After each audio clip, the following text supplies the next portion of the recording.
Whether making height adjustments to your stem or replacing your stem completely, you'll want to start by loosening the 2 side pinch bolts.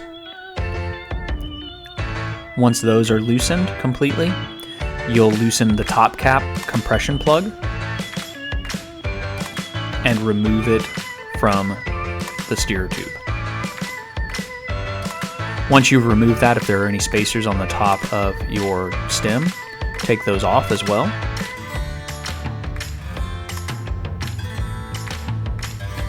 And once you've done that, you can remove the stem completely from the steer tube. At this point, you can adjust the spacers as you need to, whether that's installing spacers or removing one from underneath the stem.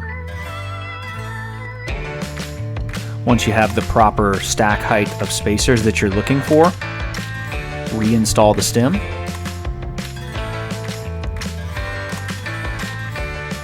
And once installed, make sure that the steerer tube is flush with or slightly above your stem.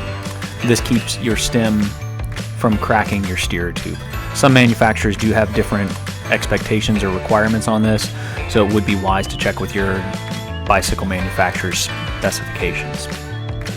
A quick way to check headset or bearing tension is to see if the spacers underneath the stem can turn.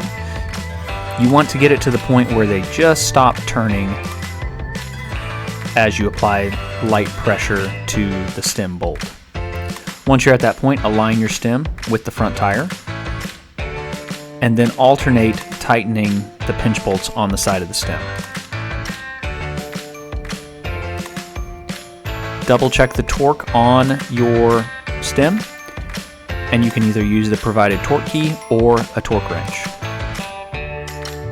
And you're done.